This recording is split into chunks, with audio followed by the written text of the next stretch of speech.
Tere mudilased, teie poiss Metsakutsu jälle siin. Seekorses videos räägime sellest kõikidest nendest asjadest, mida te peaksite teadma enne, kui te külastate Eestile kõige lähemal toimuvat, olgem ausad, ka kõige taskukohasemat F1 etappi Ungaris. Let's get it!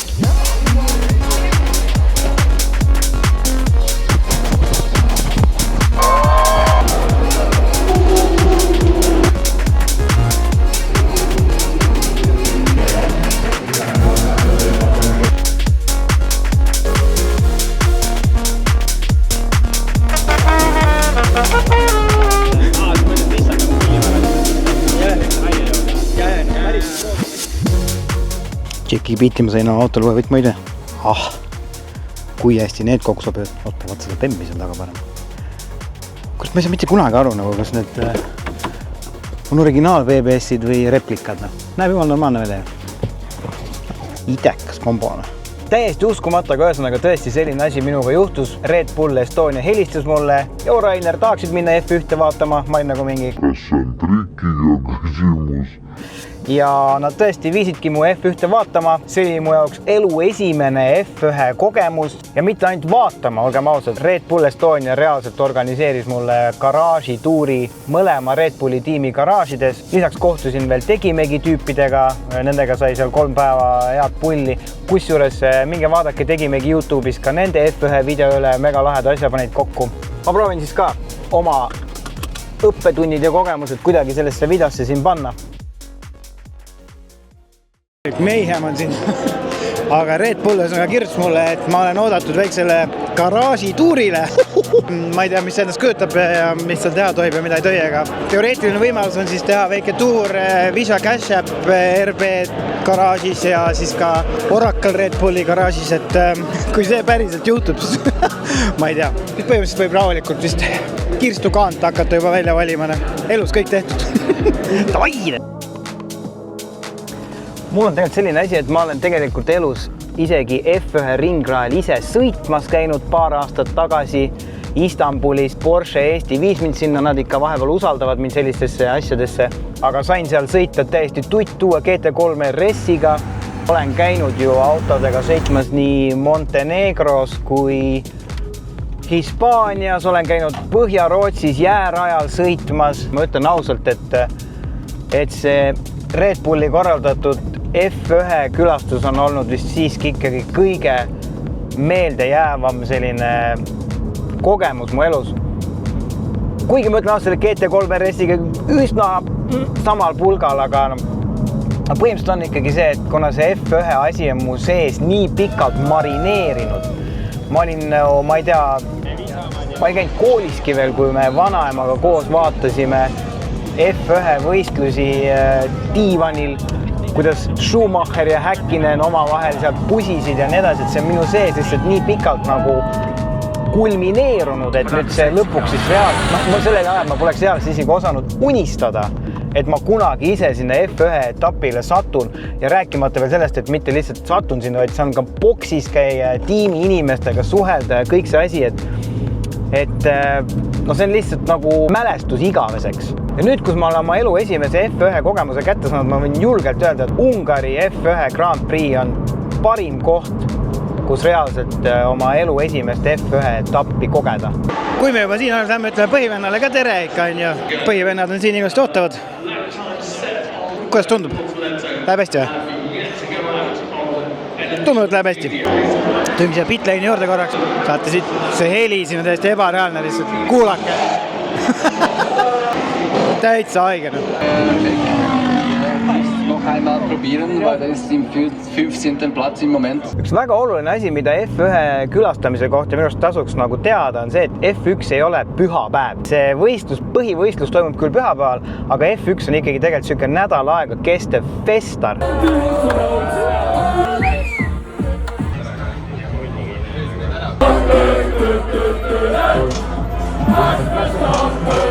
Mina kindlasti soovitaks planeerida oma F1 külastuse nii, et sa ikkagi jõuad ideaalis juba isegi tegelikult kolmapäeva õhtul sinna, sest neljapäeval ja reedel on sõitjatel palju rohkem vaba aega ja täiesti vabalt võib juhtuda, et linnad lihtsalt jooksed kuskil nende F1 sõitjatega kokku. et igasugused brändid, kellega neil on sponsordiilid, korraldavad igasuguseid sponsorüritusi, kus need sõitjad võivad vabalt kohal olla, et igatepidi nagu tasub varem kohal olla, ennast juba kolmapäeva õhtul sinna sättida, siis oled neljapäevaks siukses õiges F1 meeleolus ja hoiadki igasugustel erinevatel tiimi ja sõitjate ja brändide TikTokidel, Instagramidel silma peal, et kus mingid asjad toimuvad ja täiesti vabalt võib õnneks minna, et kohtud mingi Carlos Sainziga kuskil Budapesti kohvikus. Et mul endal sellel korral nii palju aega seal ei olnud, aga kui ma nüüd uuesti läheks, ma kindlasti planeeriks oma selle tripi sellise. Noch einmal probieren, weil da ist im 15. Platz im Moment. Ungari on hea koht ka, kuhu sõita, sellepärast, et 99% kordadest on seal kuiv ja soe ilm, mis tähendab seda, et sa põhimõtteliselt saad kaasa pakkida ainult hunniku T-särke, ma ei tea, mingid lühkarid, sokid ja you are all good. No päris nii lihtne on, aga põhimõtteliselt nagu, et sa ei pea seal erinevateks ilmastikuoludeks valmistuma. Kindlasti mina soovitaks kaasa võtta 2 paari tosse. Miks 2 paari? Sellest räägime natuke hiljem. Lisaks mina võtsin kaasa akupanga. Ükskõik kui hea või uus või uhke telefon sul on, seal on jõhkralt kuum, jõhkralt palav, varju liiga palju ei ole, ehk siis kindlasti igasugused head mütsid tulevad abiks. Üks jumala hea tipp, mida ma enne sinna tripile minekut Redditist lugesin, oli see, et piletid igasugused erinevad paberi peale välja printida. Põhjus väga lihtne, sellepärast, et kui sul on ikkagi 300 000 pluss inimest ühes kohas koos, siis paratamatult igasugune tehnoloogia, igasugused võrgud ja internetid hakkavad tõrkuma, mis tähendab seda, et sul võib-olla ei ole ligipääsu oma e-mailile või Google Drive'ile või millele iganes, kuhu iganes sa oma piletid oled salvestanud. Et kui sul on see paberiga nagu kaasas taskus, siis on 100% kindel, et sa selle kätte saad. Ja ma ütlen ausalt, seal mitu päeva ringi jaurates see pilet paberina taskus on nagu palju mugava erinevatest väravatest sisse välja käies, et sa ei pea ma seda telefoni välja otsima ja siis sealt kuskilt screenshotide alt seda piletit või mida iganes taga ajama. Ja võib-olla üks lisahäkk oli see, mida ma nägin hästi paljudel oli kaasas a la lehvik või siis see siuke mingi mini nagu propeller, millega endale tuult näkku puhuda. Mingitel hetkedel vaatasin, et see tundus ikka väga-väga mõnus asi ja võib-olla järgmine kord, kui läheks, siis võtaks isegi kaasa mingisuguse siukse pisikese aku peal toimetava tuuliku. Noch einmal probieren, weil da ist im 15. Platz im Moment. Täiesti eraldi teema on loomulikult kaamera või ütleme igasugune pildistamise ja filmimise varustus. Mina nagu lugesin kodulehelt, et tehniliselt tegelikult ei ole lubatud kaamerat sinna kaasa võtta. Või kaamerat on lubatud kaasa võtta, aga ütleme siis seal on selline väljend nagu pro gear, et professionaalset varustust ei tohi kaasa võtta. Mis asi on professionaalne varustus? Selle siis selgitab välja väravatest turvamees oma enda suva järgi põhimõtteliselt. Enne etapile minekut suhtlesin ühe oma tuttavaga, kes on Ungaris siis content creator nii-öelda või creator. Ma tutvusin temaga ühel Porsche evendil paar aastat tagasi ja ta on igal aastal ma olen näinud Instagramis seal F1 etapil alati kohal oma kaameraga ja jookseb seal ringi. Ma kirjutasin talle, küsisin, et mis seis selle kaamerate ja varustuse sissevedamisega on, et ütles täpselt sama asja, et tegelikult on suht ikkagi õnnevärk, et see oleneb selle turvamehe tujust siis, mis tunne tal on, et professionaalset varustust sinna sisse vedada ei lubata ja et ütleme, kõige kindlam asi, mida sa sealt väravast sisse tassida ei saa, on siis igasugused zoom-objektiividega kaamerad. Ehk siis, kui su kaamera on piisavalt suur, et sellele saab zoom-objektiivi ette panna ja eriti veel, ütleme, turvamehed pidid ära tundma neid valgeid zoom-objektiive siis. Et siis sellist varustust pigem ei lasta sisse. Igasugused väiksed kaamerad, ma ei tea, Sony ZV-d ja mis iganes, kas see sama DJI Pocket 3, et selliste kaamerate vastu ei ole seal kellelgi midagi ja see on täiesti legit kaasa võtta. Mina tegin selle otsuse, et jätsin oma kaamera koju, täiesti isegi mitte hotelli, vaid täiesti koju, otsustasin, et davai, ei hakka riskima, sest et kuna mul oli seal ainult 2 päeva ja kui ma oleks sinna väravasse läinud ja mul oleks öeldud, et jou, mine hotelli tagasi oma kaameraga, siis see oleks tähendanud seda, et mul oleks päevast päris palju kaotsi läinud, et ma oleks linna tagasi sõitnud, kaamera hotelli pannud ja siis uuesti sinna võidusõidule läinud. Nüüd ma tean, et tegelikult ega seda kontrolli seal väga ei tehtud, et turvamehed seal ka mitu päeva kuumas seisnud, ega nad väga ei viitsinud seal sellesse süveneda. Ja tegimegi tüüpidel olid ka kõik objektiivid, asjad ilusti kaasas, lihtsalt nad panid need koti põhja ja turvamees tegelikult ei vaadanud ei koti sisse ega kuhugi, et lihtsalt korraks käega katsus ja ütles okei. Et põhimõtteliselt kokkuvõttes ma ütleks, et see kaamera kaasavõtmine on puhtalt omal vastutusel ja selles mõttes võib-olla ongi hea mitmeks päevaks minna, et kui sa nagu mingil vabatreeningute päeval sinna lähed ja uksel öeldakse, et kaamerat ei tohi sisse vedada, et siis võib-olla sul ei lähe nii palju kaotsi kui see, et sa lähed lihtsalt pühapäevaks sinna ja saad kell 12 teada, et sind ei lasta sinna. Et ühesõnaga omal vastutusel kokkuvõttes. Noch einmal probieren, weil da ist im 15. Platz im Moment.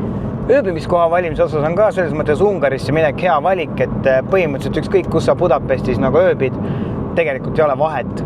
Et Budapest on hotelle täis, kallimaid, odavamaid, ja kuna see võistlus tegelikult toimub üsna lähedal Budapestile, siis põhimõtteliselt ma mõtleks sellest asjast nagu nii, et näiteks kui sa peaksid minema Rocca al Maresse ja siis Rocca al Mares buss viib siin nagu nii-öelda racetrackile, siis tegelikult ei ole vahet, kus sa Tallinnas nagu ööbid, et Rocca al Maresse minek on tegelikult üsna samasugune nagu. Mina lihtsalt ise soovitaks võib-olla ikkagi vaadata seda ööbimist sinna kuhugi kesklinna lähedale, kuigi seal on hinnad nagu kallimad, eriti siis F1 nädalavahetusel, sest on see ikkagi siuke üle riigi üritus, see on nagu põhimõtteliselt nagu laulupidu, et kõik igasugused transpordid ja asjad on seal organiseeritud, linnas on tegelikult päris palju ka silte ja asju ja viitasid, mis sind nagu juhatavad.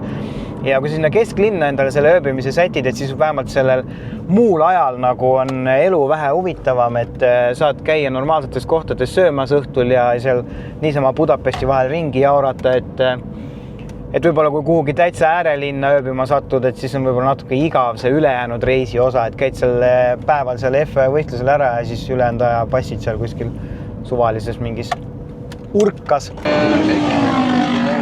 Noch einmal probieren, weil da ist im 15. Platz im Moment. Nüüd piletite ostmisel istmekohtade valimine, mina isiklikult istusin siis Blue Fan Zone 2 ehk sinises teises fännitsoonis, mis oli siis seal sirge kõrval, põhimõtteliselt 5. reas, autod olid väga lähedal, autod olid väga suured, hääled olid väga võimsad. Loomulikult kogu see action toimub pitlane'i juures ja seal on see varjualune, kus suurem osa rahvast istub. Ma tegelikult isegi ei tea, kui palju see piletite hindade erinevus seal on, aga ma ütleks lihtsalt, et seal fanzoonis oli jumala okei istuda, see oli pitlane'ile ka üsna lähedal, et kui oli vaja kuhugi jalutada või mida iganes, siis see jalutuskäigud ei olnud nagu liiga pikad. Küll aga ma sattusin täiesti kogemata Apex 2, mis on Apex 1 ja Apex 2 tsooni, mis on siis sellest fanzoonist natukene pitlane'ile lähemal ja seal oli nagu see seal oli nagu kurvid, mis tegid autod nagu aeglasemaks, mis tähendas seda, et kui sa seal istusid, siis oli nagu autosid rohkem aega vaadata ja see kuidagi, ja autod olid ka samamoodi üsna lähedal, et selle sirge kõrval istudes need autod sõidavad suht kiiresti mööda ja tegelikult ega sa väga palju seal ei näe, aga seal Fanzone 2 juures jälle muidugi eelis oli see, et seal oli suur ekraan otse ees. See on võib-olla üks oluline asi, mida piletite kohtade valimisel järgida, et vaadake, kus need ekraanid nagu asuvad, sest tegelikult võistluse möllus on väga raske vahepeal aru saada, et mis järjekorras need autod seal raja peal täpselt nagu on, et kui sul on ikkagi ekraan kogu aeg ees, kommentaar on ka nagu peal, et tegelikult on sul kogu see sõiduinfo ikkagi tegelikult olemas. Kui ma täna läheks, siis ma vaataks pigem sinna Apex 1, Apex 2, sellepärast seal oli ka ekraan ja lisaks sealt autod kiirendasid stardi-finiši sirgele välja ja enne olid siis sellised kurvid, et sa nagu nägid neid autosid kuidagi rohkem, aga sirge ääres oli ka lahe, sellepärast et seal oli heli, seal oli möll, aga loomulikult alati jääb ka võimalus tulla kohale ilma istekohta valimata, ehk siis tuled lihtsalt sinna alale, saad ükskõik kust seda võistlust vaadata. Ungari ring on selles mõttes ka hea, seal on tegelikult päris hea nähtavus rajale, päris mitmel F1 ringrajal on niimoodi, et sa tegelikult ei näe väga väljaspool istekohti nagu rada, aga Ungari ringi näeb päris palju ja seal oli ka päris palju inimesi, kellel oligi väike lapike oli kaasas, istuti lapikese peal ja sai ka niimoodi seda võistlust vaadata.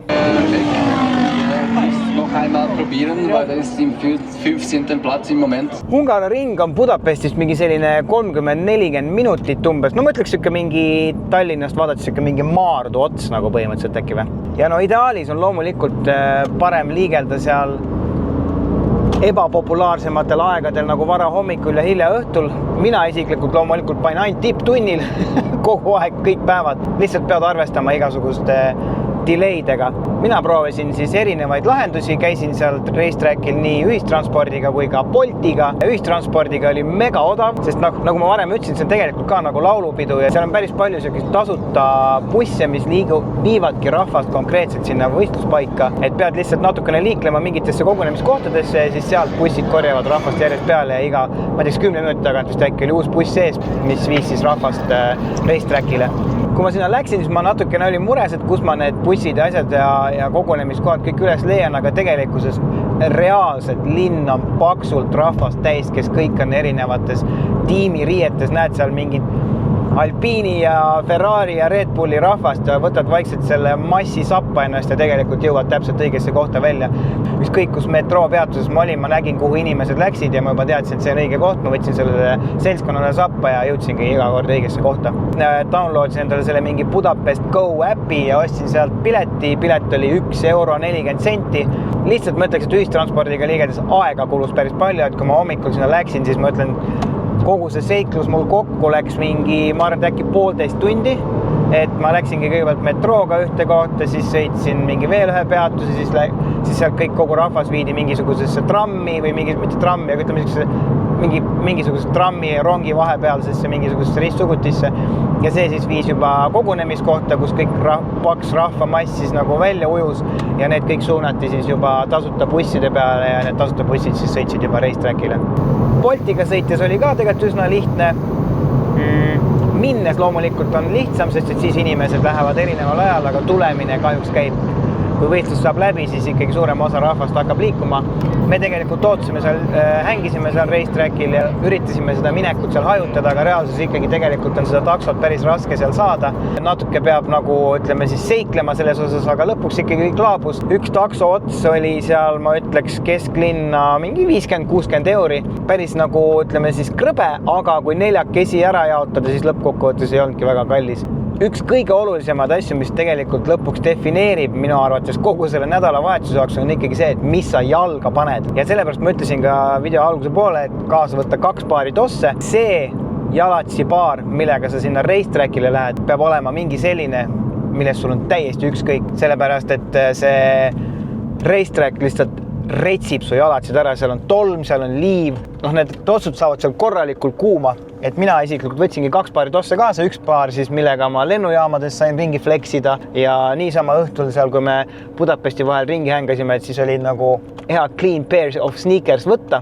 Ja siis teine paar oligi see, mis ma iga kord jalga panin, kui ma racetrackile läksin. Lihtsalt oluline on, et see Peter paar, millega sa racetrackile lähed, oleks ka ikkagi mugav. See ongi kõige olulisem, et see oleks mugav, millega sa saad seal 2 päeva ringi jaurata. Väga oluline osa minu arust kogu selle nädalavahetuse experience'ist on see, et mis sa endale jalga paned. Kindlasti soovitaks racetrackile kaasa võtta lisa T-särke, sellepärast, et T-särgid saavad seal 30-kraadises kuumas ikka rämedalt vatti ja reaalsuses on ikkagi see, et kuna mul oli T-särk, nagu lisa T-särk kaasas, siis oli ikka mega hea tunne, kui sa keset päeva said oma T-särgi ära vahetada. Alati loomulikult on võimalus ka seal koha peal T-särke soetada, sellepärast, et seal on räigelt palju igasuguseid merch store, enda merch store, tiimide merch store'id, et tegelikult T-särkidest seal puudust ei ole. Ja ütleme nii, et mind tegelikult kogu see T-särgi värk päris huvitab, nii et vaatasin seal väga lahtise silmaga ringi.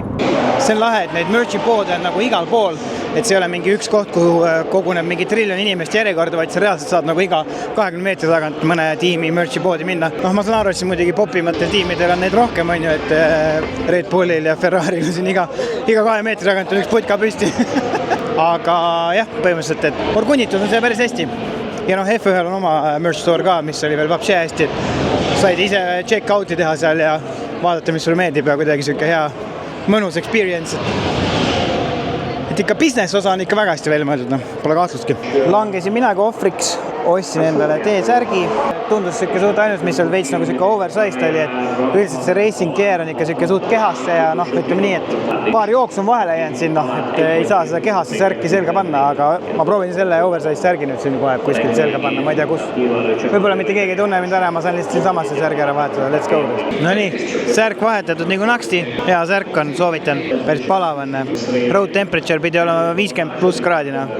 Crazy! Nagu te isegi aru saite, siis teel Red Bulli garaažide kohtumispaiga suunas. Ma eksisin natuke ära sinna F1 fännistoori aga vähemalt kui ma sinna lähen, siis mul on normaalne särk seljas. On siin ju mega palav ja särk märg üsna ruttu ja ma olen päev otsa ringi jauranud, et ühesõnaga kui tahaks sinna garaaži minna, siis tahaks ikka nagu, et natuke nagu värskema olemisega olla.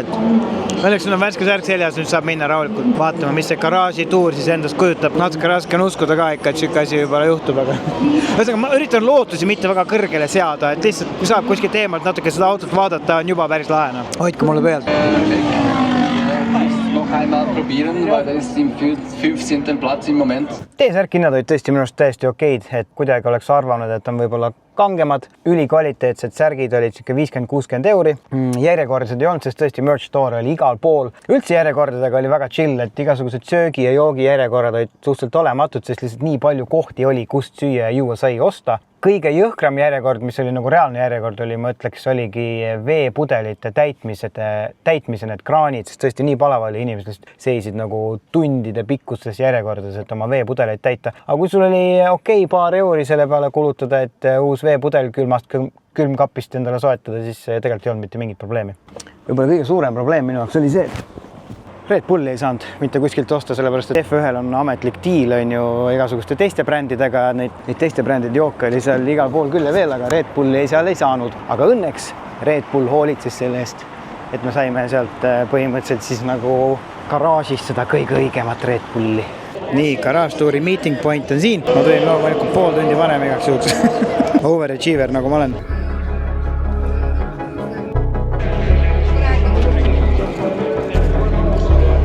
No nii läheb lahti. Õige asi kaelas ja let's go.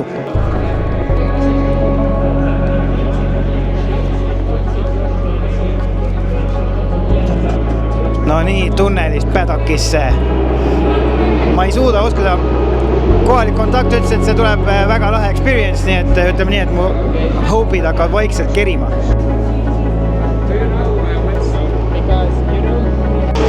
Väga privaatne värk, väga privaatne.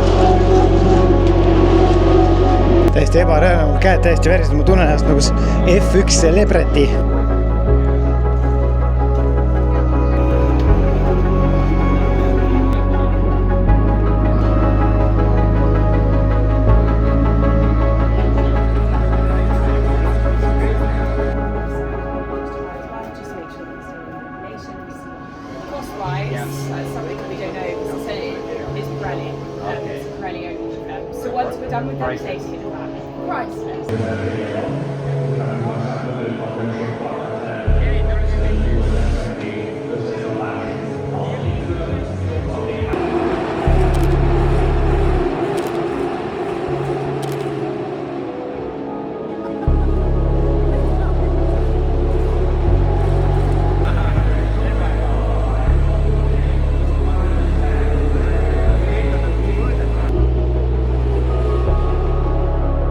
Kõnnin siin, kus kõik need põhivennad ja Isaac Hatcherit juba nägime täitsa crazy ja nüüd läheme korraks vaatama Alpiini ka.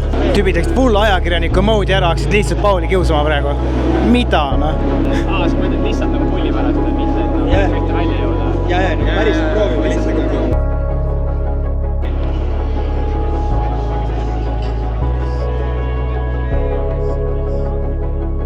Ma ütlen ausalt, see Red Bull, mida ma sealt Red Bulli garaaži külmkapist võtsin. See maitses paremini kui kõik Red Bullid, mis ma ajales olen joonud. Mõtlen, võtsin ikkagi sealt samast külmkapist, kus suure tõenäosusega Isaac Hatcher võib-olla võttis ka oma Red Bulli, on ju. Et see oli ikka üks imeline hetk. See on hetk, mis jääb minuga igaveseks. Ma võtsin Red Bulli F1 tiimi ametlikust boksi külmkapist omale Red Bulli. Jah, see oli reaalselt mu elu üks ägedamaid kogemusi, mis ma olen oma elus saanud kogeda. Natuke on kahju, et liiga palju nagu seal filmida ei tohtinud, et esiteks nagu see, et ei tohtinud ja teiseks nagu see, et ma lihtsalt ise olin ka nii sapsus, et nagu ühelt poolt üritad seal seda horisontaalset contenti toota, siis üritad seal seda vertikaalset contenti toota ja pilte teha, on ju. Samal ajal sa tahad ise seda kõike vaadata ja nautida ja endasse võtta, nagu et ma üritasin seal garaažis olles ikkagi võimalikult palju ka neid hetki võtta, kus ma lihtsalt nagu vaatasin ja nagu üritasin seda tunnet endasse imeda. Harjutasin seal boksis seda driver partner poosi. Ma ei tea, teate küll, vaata see, kui sõidu ajal vaata näidatakse seda, ma ei tea, Leclerc partner ja siis on see tšikk seal kõrvaklappidega, vaatab nagu, ta näeb kõikidel ekraanidel oma nägu, aga ta teeb näo nagu ta ei teaks, et teda filmitakse. Ma seda tunnet ei oskagi tegelikult päris täpselt nagu kirjeldada. Et kui ma olin seal boksis, seal garaažis on ju, käisin seal ringi, sa oled nagu nii palju seda näinud igasugustel erinevatel ekraanidel, suurtel väikestel lapsepõlves nagu täiskasvanu eas, Netflixis, mis iganes. Ja kui sa nüüd ise reaalselt olidki seal, et see tunne oli nagu nii võimas lihtsalt. kõige crazy nagu, ma ei tea, mälestus oli see, kui ma nagu jalutasime sinna boksi sisse ja reaalselt Red Bulli mehaanik tõstis neid voolikuid ja juhtmeid eemale, et mina, Rainer Eestist saaksin sealt läbi jalutada samal ajal, kui nemad reaalselt teevad oma päris tööd seal nagu. Kõik need autod olid seal ju täiesti laiali, on ju nii Hadjari kui Verstappeni vormelid seal meie kõrval konkreetselt Armin Lindbladi ja Lawsoni autosid on ju, et lihtsalt jalutasime seal nende päris vormelite vahel, mis olid täiesti lahti võetud. Ühelt poolt ma olen nagu kirjeldamatult nagu õnnelik, et ma sain oma elus üks asja kogeda. Ja teiselt poolt mul on nagu ka mingi melanhoolia, et see oli kõik lihtsalt nii äge ja ilmselt üsna suure tõenäosusega ma nagu enam rohkem sellist kogemust elus ei koge. Et nagu kahetsed tunded isegi natukene ja kuidagi ma sain selle nagu hamba nagu verele või nagu ma tahaks veel sinna sattuda, ma tahaks veel seda kõike tunda ja seda olla osa sellest nagu maailma suurimast võidusõidu nagu karussellist, et ma olin seal pädokil, ma jalutasin seal, ma nägin neid inimesi kõik enda ümber, et see kõik tuli nagu nii palju lähemale ja on kuidagi nii käega katsutav, aga samas nagu nii kaugel. Mul on nagu olnud aastaid endale siuke reaalselt kirja pandud eesmärk, et ma teen seda sotsiaalmeedia värki nii kaua, kuni keegi kutsub mind F1 garaaži. Ja põhimõtteliselt nagu nüüd peaks siis ma ei tea, metsakutsu sotsiaalmeediale joon alla tõmbama. Tehtud, mis edasi, mis veel, et ei saa joont alla tõmmata. Tahaks veel sattuda sinna kuidagi. Et jah, keeruline. Võib-olla kõige viimase siis ütleme soovitusena, et see video siin täiesti lappesse nüüd ära ei läheks ikkagi, et hoiame seda soovituste nagu kontseptsiooni või ütleme siis harimise kontseptsiooni. Et mina kindlasti soovitaks ära teha selle lõpus selle autasustamise jooksu nii-öelda. Ametliku nime autasustamise jooks.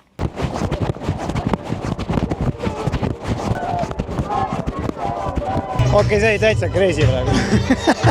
Head, kui selle jooksu ära tegime. No vaadake seda lihtsalt. See on ebareaalne hunnik rahvast. Aga tundub, et võit läks õigesse kohta ja hea meel, et Max ikka teise koha sai. Võidusõit saab läbi. Massid hakkavad vaikselt liikuma ja kogunevad sinna siis selle väravate taha ja väravad tehakse lahti ja siis kõik need massid saavad siis vabalt joosta võidusõidu rajale sinna autasustamise olukorra lähedale.